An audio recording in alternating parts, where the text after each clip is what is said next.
गाजी ये तेरे पुरस्रार बंदे जिन्हें तूने बख्शा है ज़ोक़े खुदाई। तारिक बिन ज़ियाद, फ़ातेह उंदलस, आलमे इस्लाम का एक दरख्शां सितारा। इस जवां साल सिपाही सालार की बदौलत मुसलमानों ने उंदलस और स्पेन पर 800 साल हुकूमत की। दास्तान की तरफ बढ़ने से पहले आपसे गुजारिश है कि हमारे चैनल ग्लोबल नॉलेज को सब्सक्राइब करें ताकि हर न्यू आने वाली वीडियो का नोटिफिकेशन आपको मिल सके।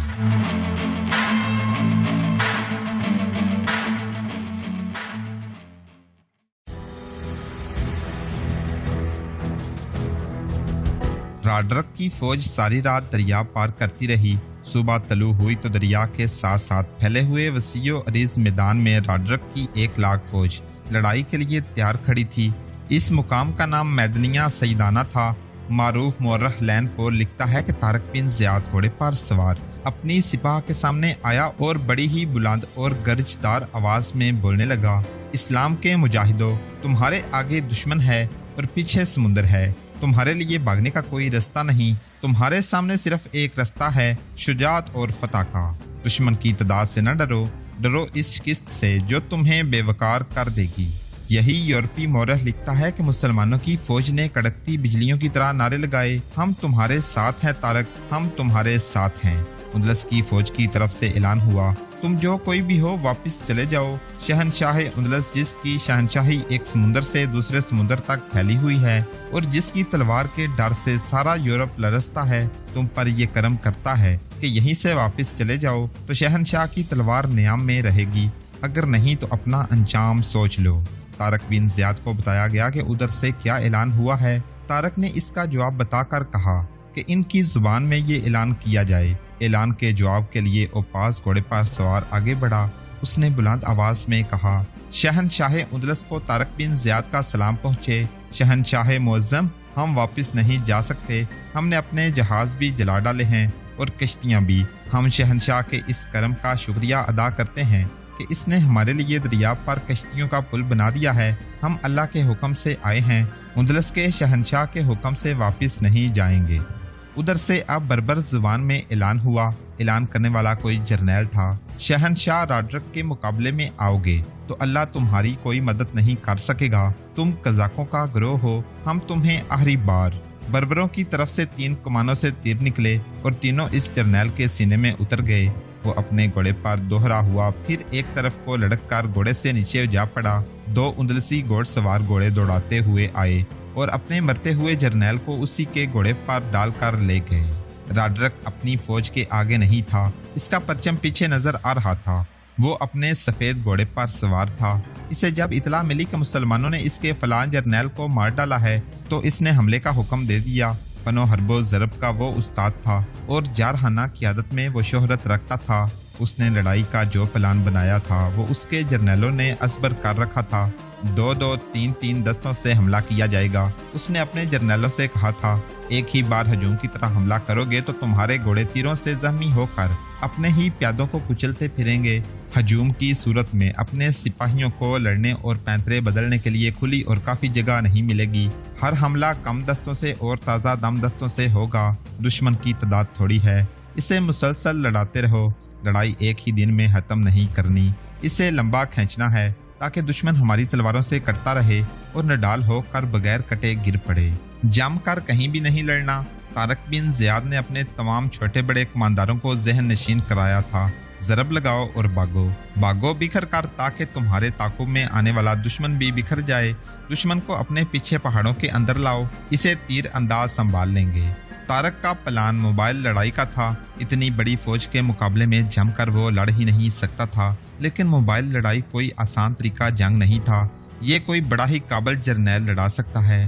राडरक ने हमले का हुक्म दे दिया। तारक ने 3-4 दस्ते आगे किए जो इस तरह लड़ने लगे जैसे उन्हें भागने की जल्दी हो।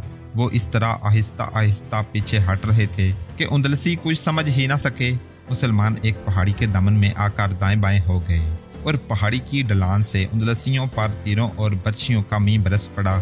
ये फेंकने वाली बर्छियां थीं जो मुसलमान कम ही इस्तेमाल किया करते थे। उन्होंने बर्छियों का बहुत बड़ा जहीरा थियोडोमिर की फौज से हासिल किया था और तारक बिन ज़ियाद ने अपनी फौज को बर्छियां निशाने पर फेंकने की मशक करा ली थी।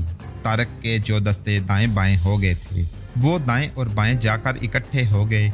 दुश्मन के दस्ते सामने से तीर और बर्छियां खाकर गिरने और पीछे को भागने लगे तो दाएं और बाएं से इन पर मुसलमानों ने हल्ला बोल दिया। वो बेतरतीब होकर अफरा तफरी की हालत में भाग रहे थे, अपने दिफा में लड़ने की हालत में नहीं थे। वो बुरी तरह कट रहे थे। जंगी चालों की सोच बोझ रखने वाले मौरख लिखते हैं कि मुसलमानों के सिपा सलार की जंगी चालें उसकी अस्करी काबिलियत और जहानत का पता देती थीं, लेकिन मुसलमानों की जो दहशत उंदलस की फौज पर जंग से पहले ही तारक हो गई थी, इसने उनके लड़ने के जज्बे को बहुत कमजोर कर दिया था। उस रोज राड्रक ने अपने चांद और दस्तों से हमला कराया। उन्हें सख्ती से कहा गया था कि मुसलमान पीछे हटें तो वो उनके पीछे ना जाएं। अब के मुसलमानों ने पीछे हटना ही नहीं था। इन पर हमला आया तो वो टोलियों में बट गए और टोलियां दूर दूर बिखर गईं। इसके मुताबिक उंदलसी दस्ते भी बिखर गए। मुसलमानों की टोलियों ने इन्हें बखेर कर इन पर ऐसा हल्ला बोला कि उंदलसियों का बेतहाशा जानी नुकसान होने लगा।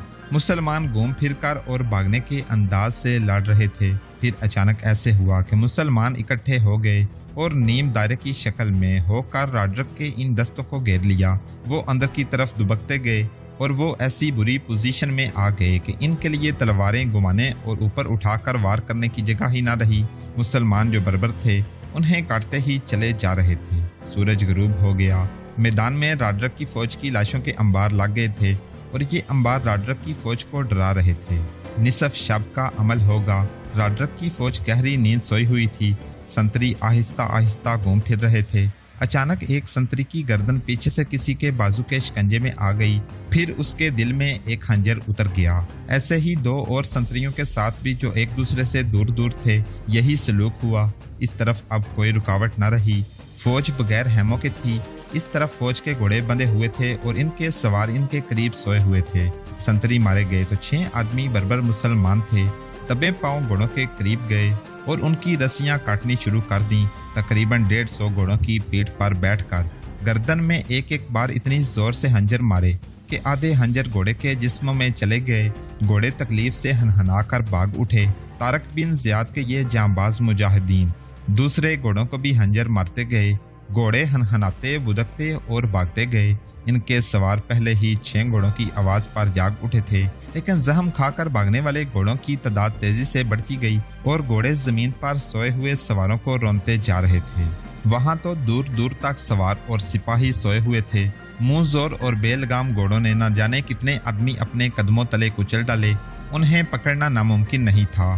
कोई आदमी घोड़े की जद में आता तो बुरी तरह गिरता और इस पर किसी तरह घोड़े का पांव आ जाता। ये कार्रवाई करके जांबाज मुजाहिद बहीरो आफियत वहां से निकल गए। वो जब अपने कैंप में पहुंचे तो वहां तक राड्रक के फौजी कैंप का गुलो गुब्बारा सुनाई दे रहा था। घोड़े अभी तक भाग दौड़ रहे थे। इनकी तमाम फौज जाग उठी थी। वो आम सी किस्म के नहीं बल्कि जंगी घोड़े थे, तंदुरुस्त और तवाना। इन पर काबू पाना आसान नहीं था। राड्रक खुद भी जाग उठा था। एक घोड़े को बड़ी ही मुश्किल से पकड़ा गया। मशलें जला ली गई थी। ये घोड़ा राड्रक को दिखाया गया। इसकी पीठ से खून टपक रहा था। राड्रक हैरान हो ही रहा था कि ये घोड़ा किस तरह जख्मी हुआ है कि इसके पास चंद और घोड़े पकड़ कर लाए गए। हर घोड़े का कहीं न कहीं से खून बह रहा था।